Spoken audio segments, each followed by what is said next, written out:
Welcome to Crimepedia Podcast. Hope you're having a great day. My name's Cherry and I am your host for this week. With me, as always, is my partner in crime. It is Morgan. Hello. How are you, Cherry? I'm good, actually. It's cooled down today. We've had a lot of rain today. As you know, us Brits, we don't do well in the heat, especially when it's like unprecedented heat like we've had this last 2 weeks. It's lovely. It's so nice, but we're back to good old rain again now, so everything's going to go green again. Good old rain again. Well, it's like seriously, everybody's gardens are crispy at the moment, so yeah. It's nice to get back to normal. So yes, welcome along to our little podcast. This week is my episode, so we alternate every week, and this week's my episode for you. So we got an update actually on one of our cases, haven't we? We do. So I feel like it was one of our early episodes. No, it really was. The murder of 8-year-old Athenis Sini Ducat, which occurred in Columbus, Ohio in 1980. This past week, police announced that they were able to determine and name who had abducted and killed her. And that was Brent Strutner, who was 20 years old at the time. That's one of the guys we actually talked about. We did talk about him, didn't we? Being involved. So they actually were able to determine that Brent Strutner was involved in their killing by testing some DNA evidence that they had, and it came back as a match. So we know that. But unfortunately, Brent Strutner, if you remember that episode, he actually killed himself in 1984 after jumping from his from a window at the YMCA. Yeah. Mm-hmm. Now there is other suspects that have been looked at, and I believe and I from the announcement they kind of went around it where there wasn't any evidence to basically point to anyone else being conclusively involved. Conclusively. Yeah. I still believe that there was a second person who was involved. You did say that at the time, didn't you? You did say at the time you thought it was more than one person. Purely because of the evidence. If you go back and listen to it, you know what we mean. Go back to listen to the episode that we did. You do explain it in the episode, because I listened back, and you do explain why you think there was more than one person actually, accountable. And I do believe that there have been at least some eyewitnesses that stated at the time that they saw two people, two people being involved. Now the other person, of course, there was no DNA match to this person. No. They are still alive. They still live in the area. But unfortunately, there was not enough evidence or nothing that could conclusively state that he was involved in it. It's such a sad case. It's a horrible case, but I still can't believe it's 1980. I still can't believe it was that long ago. Mm-hmm. Because you drove me around, didn't you, and showed me.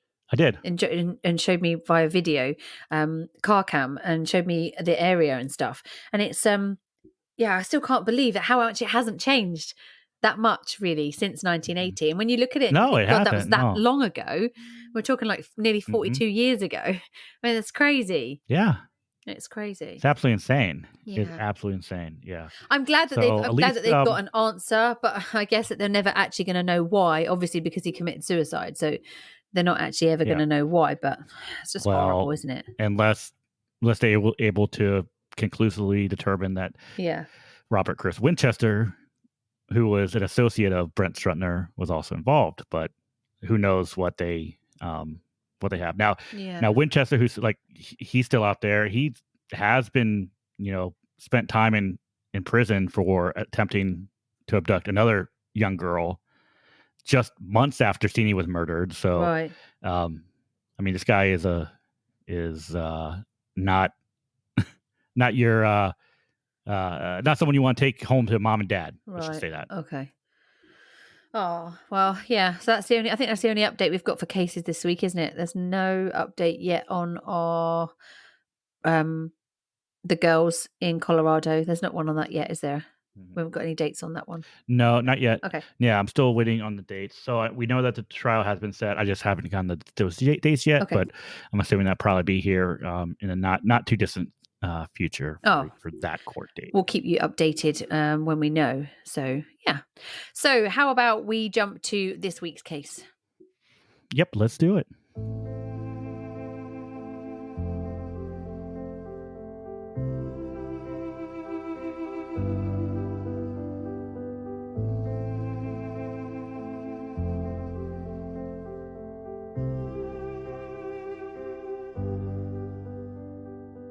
Prepare to set sail on a huge ship.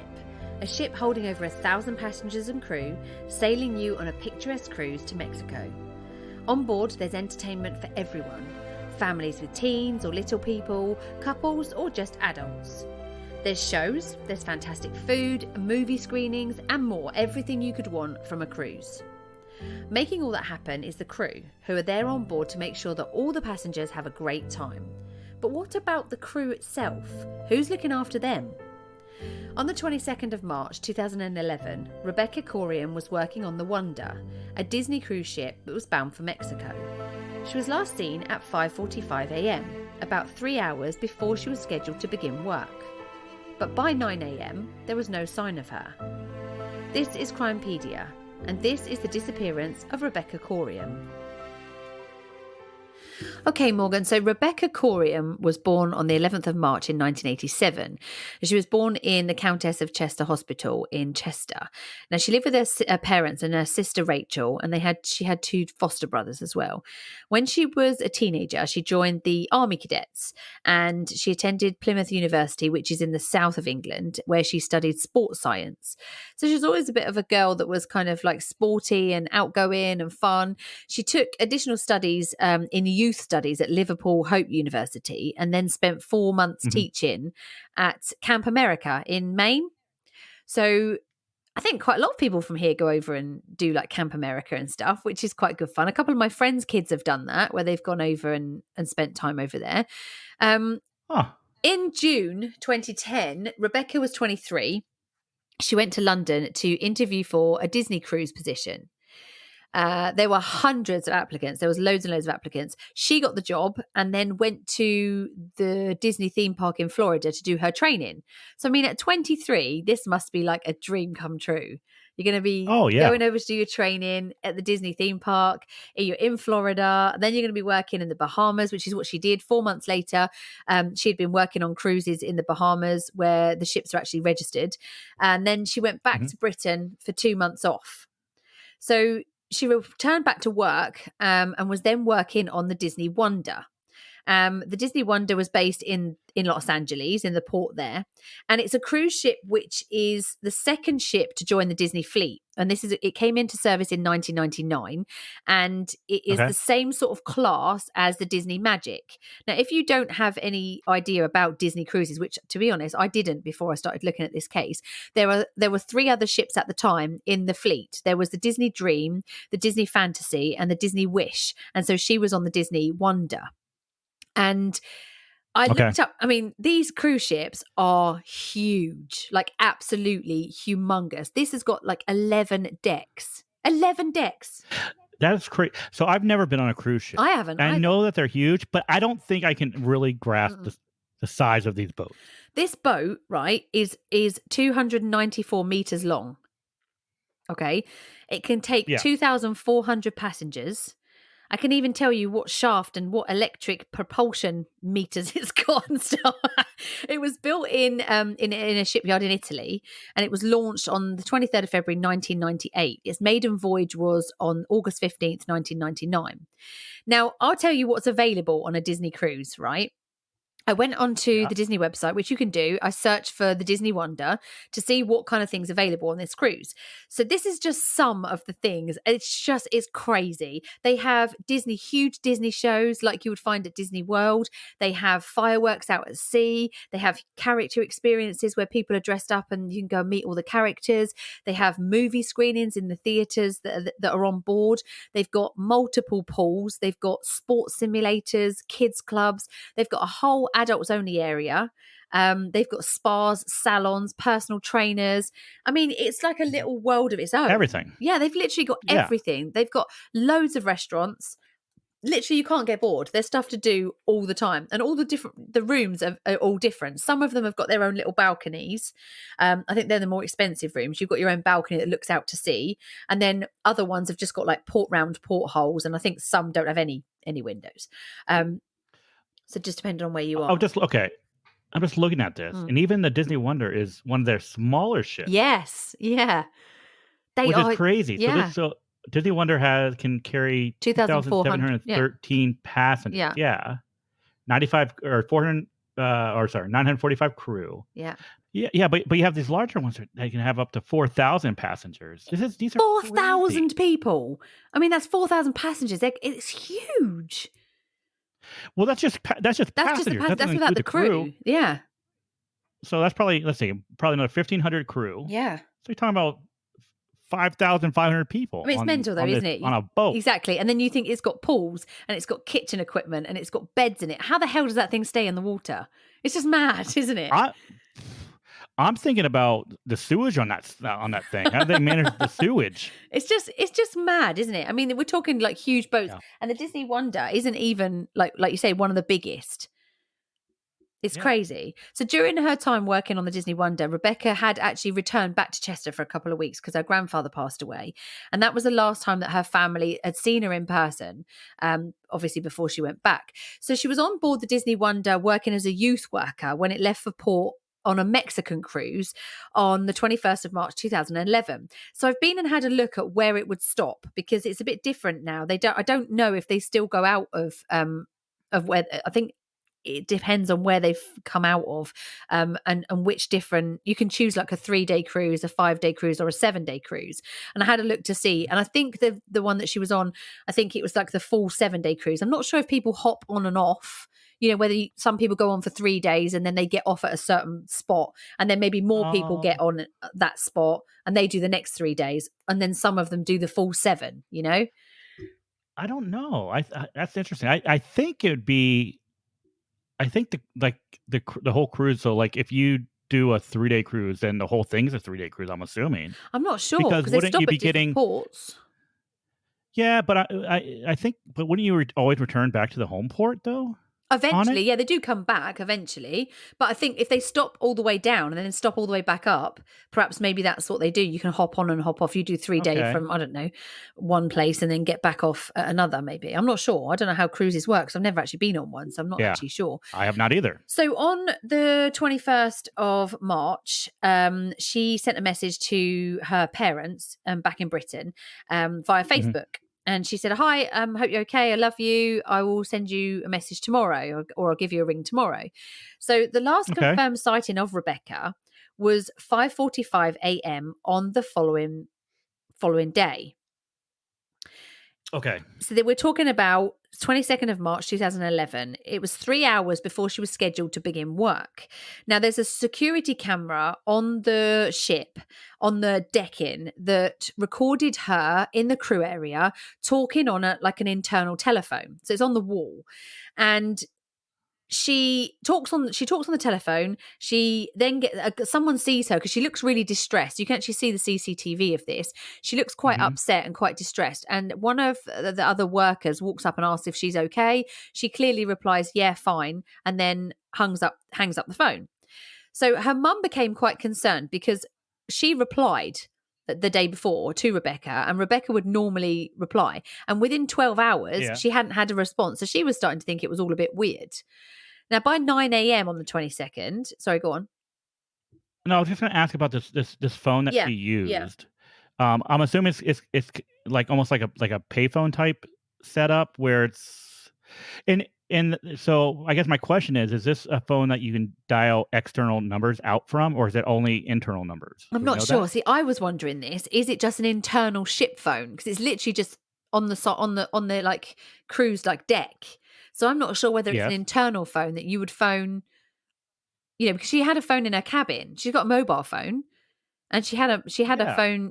They do have cellular service at sea, and she had a phone in her cabin. So I'm not sure why she would use the phone on the deck rather than the phone back in her cabin. So that is a bit odd. That was one of the questions that I also had. You can see on the CCTV that she is she's standing there and she looks really distressed. And she's wearing some clothes that they don't believe were her actual clothes. She sort of holds her hands up over her face as if like in a kind of, look. She has both her hands over like the front of her face, and she's kind of looking from the side to kind of like, oh, what do I do? She was like looking like she just doesn't know what to do with herself. And we're talking first thing in the morning, so we're not talking that she's drunk or anything like that. It's not like a night out or anything. But Rebecca's mum became quite concerned because she hadn't actually heard from her. And that morning, the Wonder was coming off the coast of Mexico, bound for Puerto Vallarta. She had missed the start of her shift at 9 o'clock. No one had seen her. Yeah. And so they started to get a little bit worried, went to look in her room. She wasn't on her room. She wasn't responding to the pages that the ship do over their public address system. She wasn't responding to anything. So the crew then searched the ship, which is the first thing that you would do when somebody is reported missing. They searched the whole ship. They found nothing at all. So the ships of the US Coast Guard and the Mexican Navy were then asked to search the international waters through where the Wonder had been sailing during the last few hours that she could have gone overboard. Because remember, she was last seen at 5:45. So they know at 5:45 where the ship was, and they know where she was at 5:45. So after that, between 5:45 and 9 o'clock, or, when they couldn't find her, the end of them searching, they need to then go and search the water where the ship had been during that time. Because something I didn't know, if somebody is reported missing on a cruise ship or a passenger ship and they can't find them, so presumed overboard, the ship doesn't just stop. I thought it can't. Well, I thought the ship would just stop and anchor in the water, but they don't. They just carry on going. Yeah. I didn't know that. I was like, well, why didn't they just stop? But apparently they don't. There has to be a reason why they don't. Well, I don't know. I mean, the problem with this is there is a procedure in place for when someone goes missing on a ship. And there was I watched a documentary with a marine safety expert who said that the first thing you do is you search the ship. Now we're talking about an 11-deck ship with, at that time, 1,009 passengers and crew on board, right? So you're talking about searching every room. You're talking about searching every cupboard. You're talking about searching every kitchen, every staff member's room, everywhere. I mean, that's going to take hours, which it did. It took hours before they actually could clearly say that she wasn't on the ship. When the person still isn't located, they then have to have the Coast Guard involved, and the Coast Guard will then search the path that the ship has taken, and the ship will just carry on its voyage as this ship did. Now, it did carry on dock in Mexico, but the Mexicans refused to lead any searches because the ship was in international waters. And there's this whole really complicated thing about which flag the ship flies. And it's very, very complicated. So basically, because the ship was in international waters when she went missing on the boat, and because the Wonder is registered in the Bahamas, it was then down to the Bahamian police and the Coast Guard to then search this, because the Mexicans just basically refused. So because they couldn't find her on the ship, they couldn't find her in the waters, the Mexican Navy did help and they couldn't find her either. A detective superintendent from the Royal Bahamas Police Force was then flown to the ship to investigate once it had returned back to Los Angeles. Now, this was 3 days after her disappearance. It had gone back to Los Angeles, right? The thing is, it was one detective superintendent that was sent to investigate this missing person. One person. Wait, one person, and you have a vessel that's holding over 3,000 people. It has how many decks again? 11. 11 decks. It's a huge boat. A huge boat. One person. That's not sufficient. That's not what I would think straight off would be what was happening. Now, Rebecca's parents flew out from England to meet the ship when it returned back into its dock. They met the detective, and he told them he had only spent 1 day on board investigating before, and then he left. So he then went back back home to the Bahamas. The detective also told them he hadn't interviewed all of the crew members. He hadn't interviewed any of the passengers at all. And when the family were taken to her cabin to collect her belongings, where they were all still in place, there were items in her cabin that he hadn't taken. There was a pair of shorts, I believe. There's some clothes there that were torn. They were torn and stained. Her laptop was still in place. All these items that should have been subjected to forensic testing, I think. Straight away the laptop, because you want to sort of see if you can find out what kind of state of mind she was in. Who was she talking to? You want to check her Facebook messages, that kind of stuff. No, they were all still in the cabin. So, okay. Rebecca's parents said that Disney had kept them, because obviously Disney were involved because it's now, their ship. They were involved. Yeah. They were kept in a car with blacked out windows until they were able to go on board onto the ship. But they were taken on board via this tiny little side entrance after all the passengers had been taken off of the ship. And I understand that the British government were really unhappy with the quality of the investigation after her disappearance, because it doesn't seem that it was a very thorough investigation. Yeah. Okay. I mean, just from what I hear, this is my speculation, which is, I mean, I'm not going to say I'm correct, but I'm probably correct. They're probably looking at this as a suicide. And so they're not going to put in a lot of effort into it. There are a few theories. The Wonders captain met the parents, gave him his condolences, and gave them basically his theory of what he think happened to Rebecca. And I'm gonna go through his theory and explain to you why I think it's not a plausible theory. Okay, so his theory is that Rebecca was washed overboard by a wave while she was at the crew pool. Now, the crew pool is the picture I sent you, and the crew pool is on deck 5 of the ship. Okay.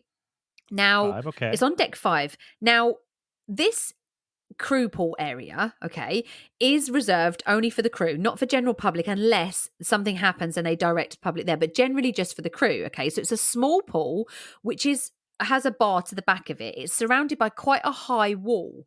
So to just fall over that wall would be impossible. Now, this wall is so high that the wave to just come over and sweep her overboard would need to have been over 100 foot high. Okay. The wave that they think did it was supposedly a remnant of a Japanese tsunami. However, looking at the weather and the sea conditions for that day, it was reported that it wasn't a mill pond calm, but there were no big waves. There were no 100 foot high waves that were sweeping over the front of the deck. The other thing is, which they would know. They would know that. The other thing is, the actual part of the ship where all of the captain and all of the the captain's team or whatever they're called that stay up the top, their lookout looks over the crew pool. Okay. Yeah. So they would have seen 100 foot rogue wave coming up and sweeping over the deck and taking people down there. So that doesn't make sense to me at all. No. There are other theories that there's a possibility that she took her own life, and I'll get into that a little bit more a bit later. Now, the CCTV that I talked to you about shows that she's wearing a blue t-shirt and what looks like jogging or pajama bottoms. Apparently, some people have said that they are men's pajama bottoms and they don't belong to her. So I'm not sure whose pajama bottom she's wearing. I'm not sure they've ever actually got to the bottom of that. You see her, if you watch it, you see her, she puts her hands up in the air, she puts them on her face and puts her head down, and she's sort of like, oh, then she sort of looks from side to side. Yeah. She stops, she walks forward, she stops, she looks to her right, she then looks left, and then she walks off screen towards the left, and that's the last that we see of her. Now, this is where I think it gets quite weird, because in early May 2011, a few weeks after Rebecca's parents had got home, her bank sent them an email saying that somebody had tried to gain access to one of her accounts on the 19th of April. Oh. So her credit cards someone's attempting to use her credit cards. So either someone's stolen her credit card and they're trying to use it, or she's still alive and she's using her own credit card. Wait, how would she still be alive and using her credit card? Because there are theories that she got off the ship. Oh. And this is why. Okay. On the day before the first anniversary of her disappearance, her father received an email from a woman who said that she had seen Rebecca with a dark-haired man on the street in Venice. Okay. She said, the woman said to him, I'm 85% sure it's Rebecca because I saw the family's website and it reminded me of this woman that I met. No. Well, way. Apparently the family said it seemed a legitimate email. It didn't seem like she wasn't asking for anything. Sure. But obviously upset them. It's legitimate. Yeah. They were very upset, obviously, but the thing is, they wondered how she could have got there because her passport was with her belongings in the ship. So yeah. But because you do not like disappear and end up in Venice without like extensive planning. Yeah. But that's a theory. Is she there with no? I would, you know what? No. I don't like that theory. Okay. I don't like the theory that she ended up in Venice. No. Is it possible that she was able to leave the ship and she's in Mexico somewhere? Yeah, I guess that's possible. Yeah. It's a huge ship. Yeah. You could disappear on that thing. Yeah. I mean, in that sense. Now, I don't know. Go on. I was just going to say, I don't know what the standard protocol is when people, disembark on a ship. Like, are they recorded? Like, okay, these passengers have left. Yeah. And then, because I know that there's, a lot of security getting on the ship, is there just as much security getting off as well? Exactly. I'm not sure if you're leaving the ship. Do you have to show anything? Mm-hmm. I'm not sure. Do you have to take your passports with you when you leave the ship? I'm not actually sure. I guess it depends on where. Now, in September of that year, an uncle of Rebecca's said that the password to her Facebook account had been changed. And no one in the family knew who had changed the password to her Facebook. So that was also something that was a bit strange. Now, since Rebecca wasn't found on the ship, investigators basically concluded that she went overboard. And they think that the most likely incident is this rogue waves. Now, the family and their lawyer say that they never actually received a copy of the final report that was promised by the Bahamas police, the Bahamian police. How do you call them? Bahamian? I guess that's what you say. The Bahamian. Baha. Yes, so the Bahamian police. They never received that final report. Now, the British detectives who have received that final report have refused repeated Freedom of Information Act requests for a copy on the grounds that it contains restricted personal information. Now, we know how frustrating that is because we have submitted Freedom of Information Act requests. Yes. And we have had exactly the same thing come back, understandably, because we're not family members. But if that was your daughter, to have that come back and say, no, I'm sorry, you can't see it because it contains personal information, I'd be losing my head on that one.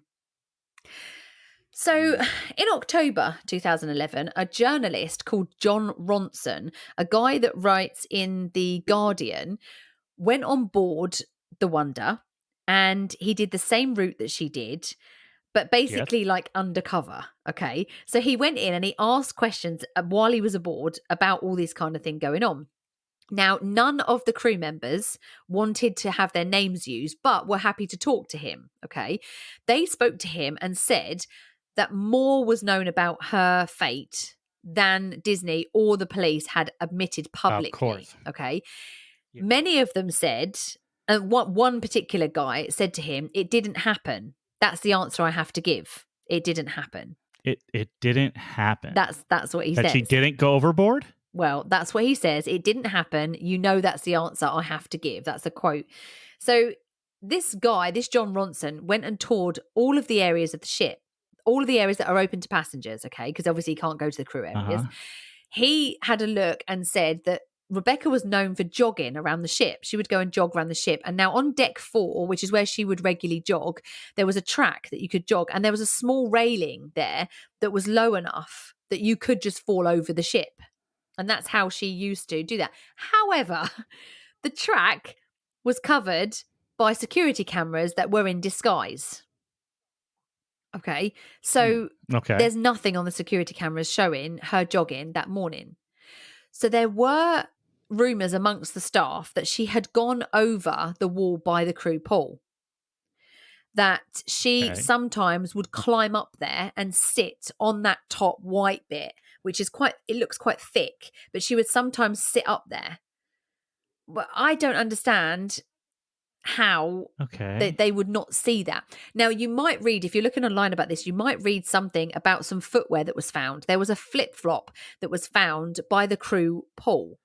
Now, the investigators, the private investigators that the family said, that sent out to have a look into this, conclusively said that the footwear did not belong to Rebecca. It wasn't the style she would wear. It wasn't the right size that she would wear.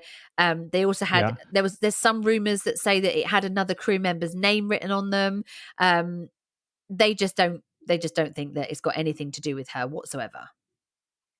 Yeah, but even if it does, I don't think it really explains what happened. No, not at all. Well, it explained that she was on deck 5. Yeah, that's about it. Yeah, but then could she have been on deck 5 at the time? Probably not. She might have been there earlier and left her flip-flops there. I mean, she works on the ship. It's not like she has to go home.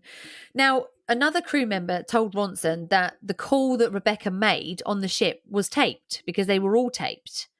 But I can't find any other information on that. Apparently, there is this rumor that she was talking to her romantic partner who was also on the ship.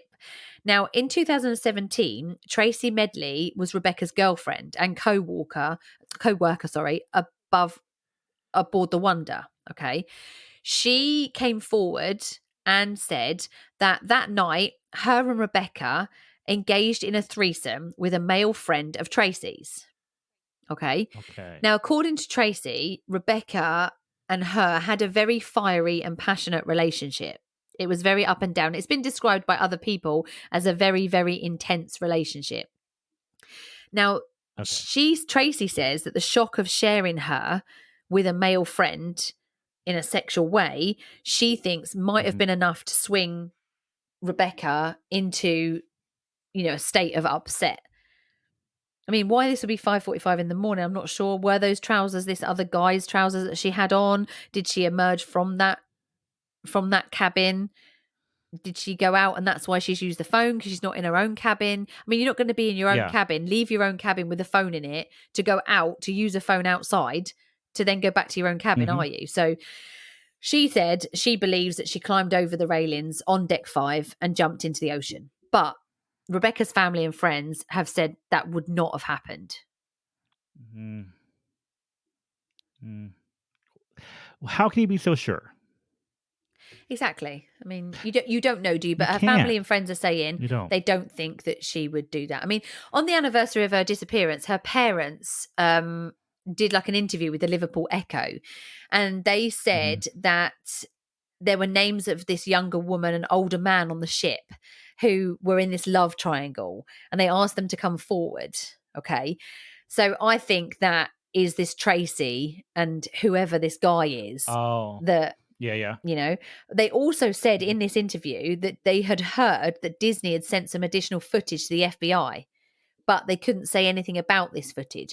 This is really strange because I actually had a look into this as to what on a cruise ship, you don't always have to have CCTV. I thought you would have to have it as a mandatory thing, but there are cruise ships that sail in England that have no CCTV whatsoever.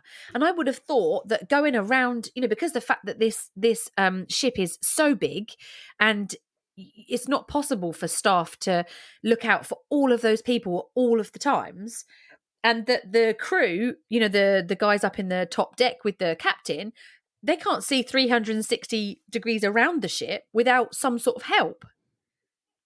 Yeah. So I would have thought there would need to have been some sort of security or surveillance cameras at some point, but they don't have them on every single part of the ship, which I thought would be, I thought that would be something that you would have to have done. I mean, there was a crew member that actually told Ronson when he was on ship that he thinks it was absolutely impossible that there was no footage of that crew pool, because the crew pool is close to a number of important offices. So the human resources office is right near the crew pool, the payroll department where all the sensitive documents, all the money is kept, all there. The pool is just below the bridge. So if they were doing their job at 6 a.m. in the morning and looking out to sea, they would have seen somebody there at the crew pool who had climbed up. It would have been visible for them to actually look out and see without any CCTV. I'm trying to think in my head, what would be the reasoning for Disney to be covering up a suicide? Because it's not good publicity, is it? But is a girl disappearing from your cruise ship good publicity? Well, I mean, that's the thing. There have been a lot of things that people have said against Disney as a company about this. I mean, the family took out a legal suit against Disney, but the settlement that they came to included a non-disclosure, and they've not spoken about it since. I've looked at their Twitter page, the Rebecca Coriam Twitter page. It's been inactive since 2017. The website that they set up to help find information doesn't work anymore. And although they will no longer talk publicly about the case itself, they do continue to campaign for victims on cruise ships. Something very, very interesting that I found out, and I know you love a fact. Worldwide, every 2 weeks, someone goes overboard a passenger ship. Every 2 weeks. Oh, shit. Yeah. Now, not everybody dies. Not everybody is lost. People do survive it and are rescued. But there are a lot of people that are lost at sea, and you don't hear about it. Yeah. When you actually read how many of these passenger ships are actually out worldwide, and you realize that every 2 weeks someone goes overboard, that's a lot of people. That's a huge lot of people missing. That is. Yeah, that is a lot.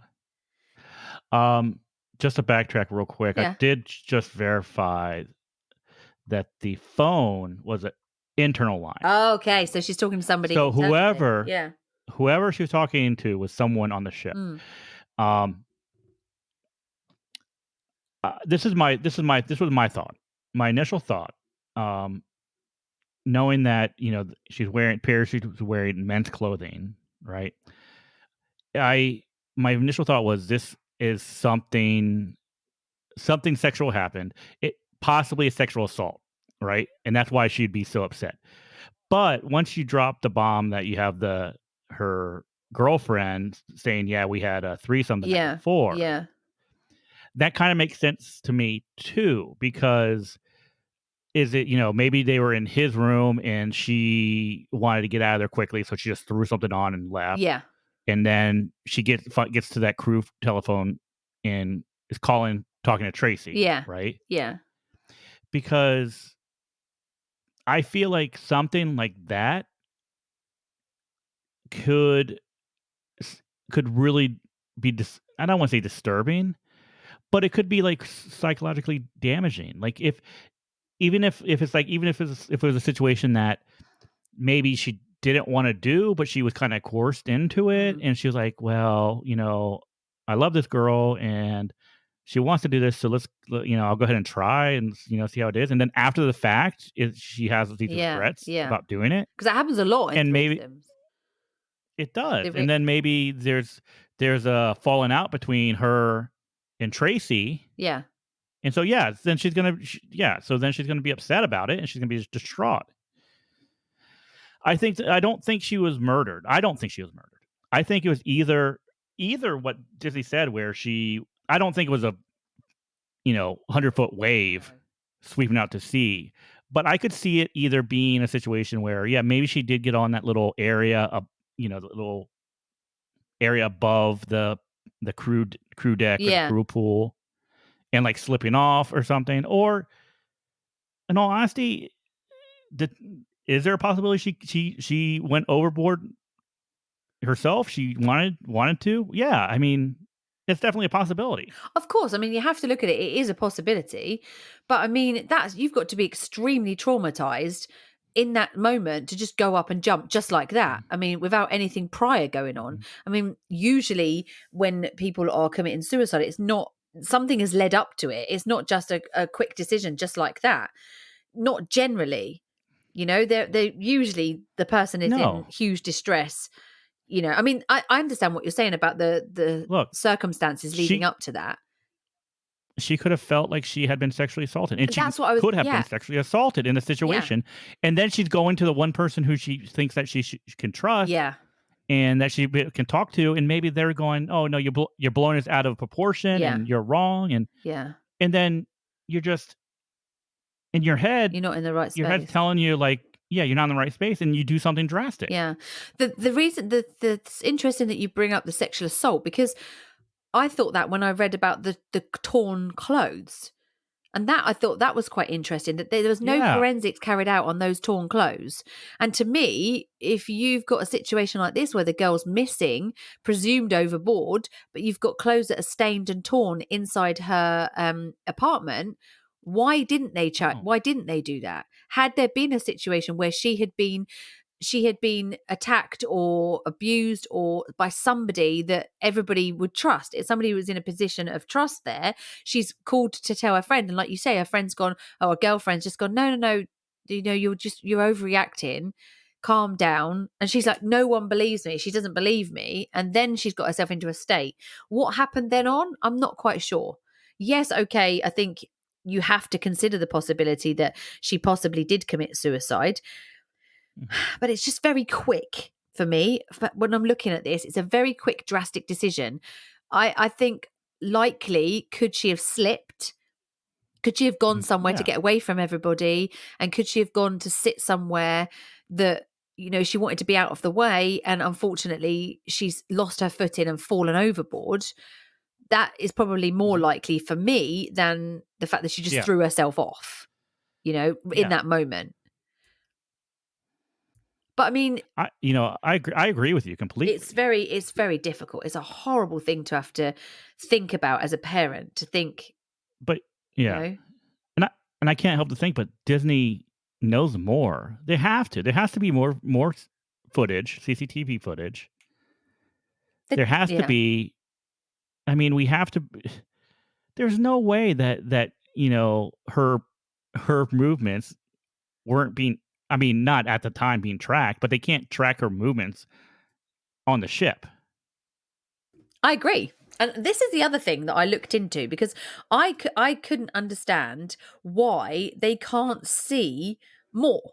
Like on such a huge cruise ship like that, I couldn't understand why there's nothing to like alert you when people go overboard. You've got kids on this ship. You know, kids are stupid. And kids don't think. The kids have got no fear.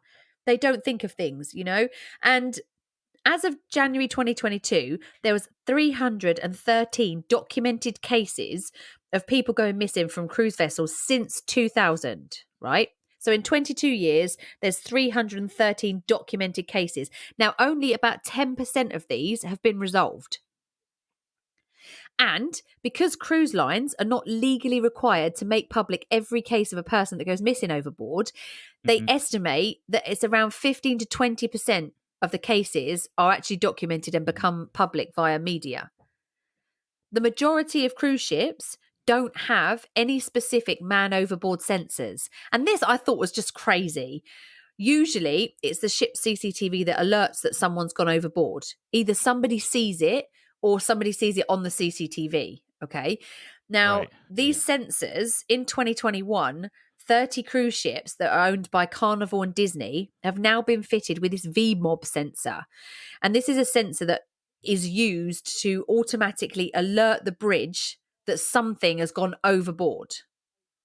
So I watched this program with this this guy who is a German guy, and he was explaining how these sensors work. And what they do is, because like the guy that was narrating the program said, like, what if somebody gets drunk and throws like a chair over? Does that mean that everything goes into like crazy systems? And he said, no, the way that this system works is the sensor will analyze the shape and the trajectory of this falling object, and if it meets certain criteria, it will alert the bridge. And apparently these people that have manufactured this are 100% behind this sensor that should be fitted. They say it should be fitted to every single cruise ship. And I was thinking, why is it not?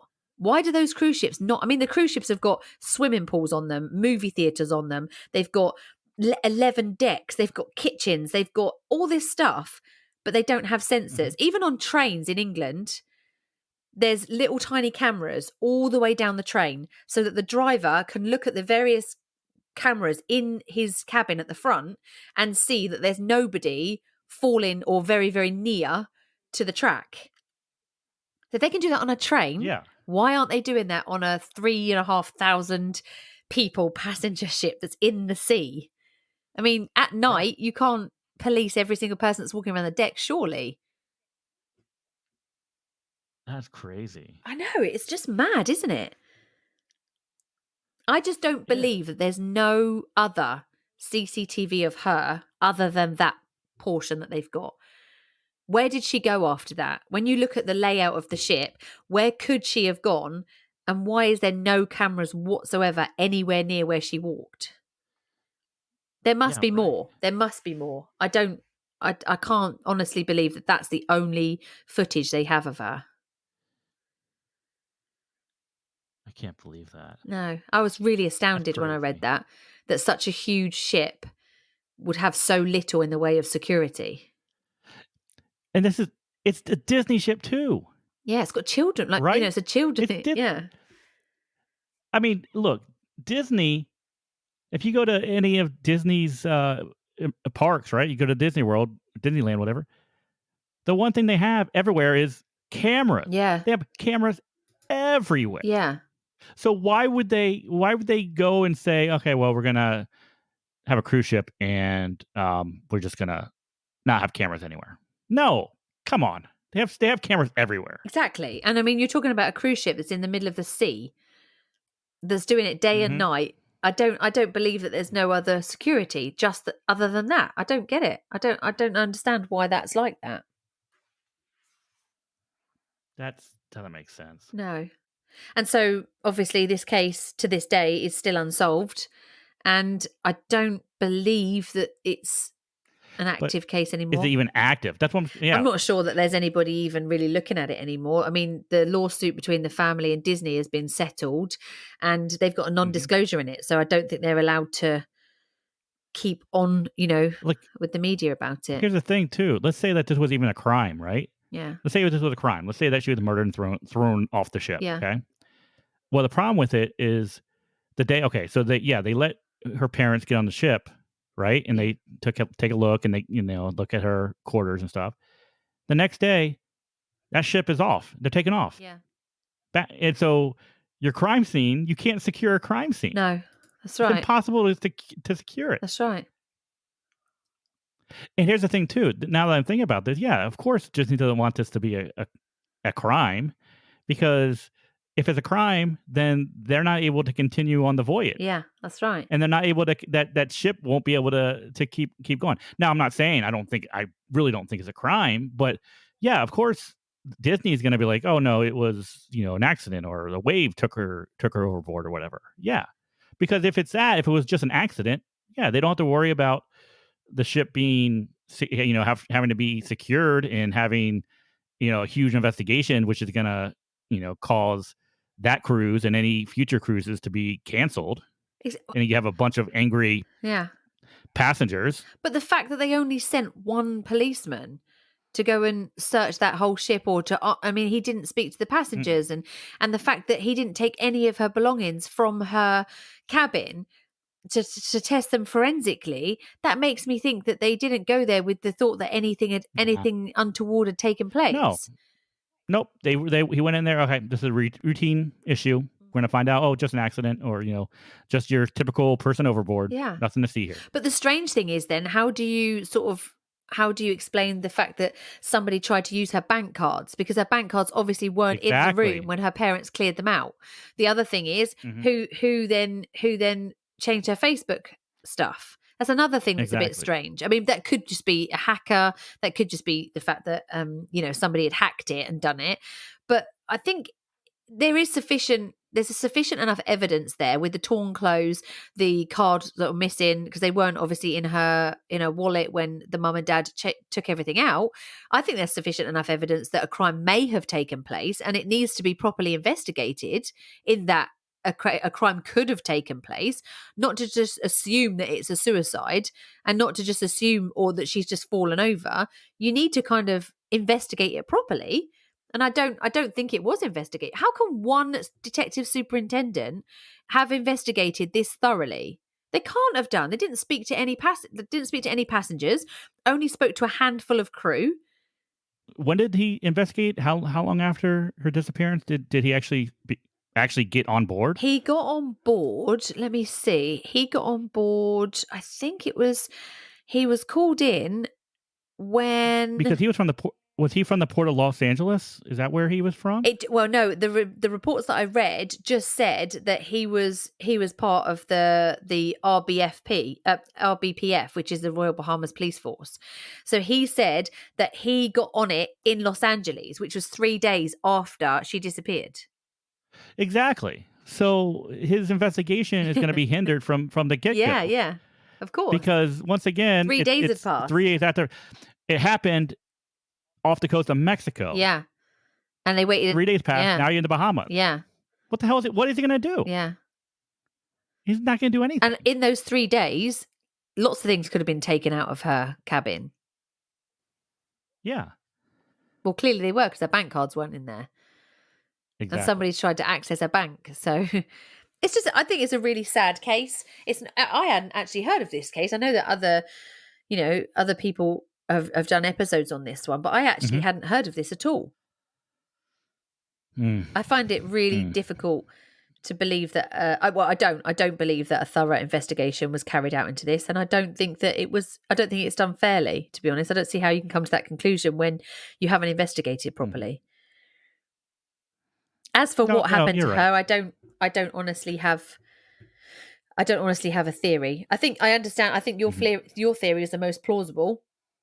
The fact that something had happened between the three of them, she was very distressed and upset about that happening and regretted it, which we know happens in threesomes because quite often the fantasy is a lot better than the reality.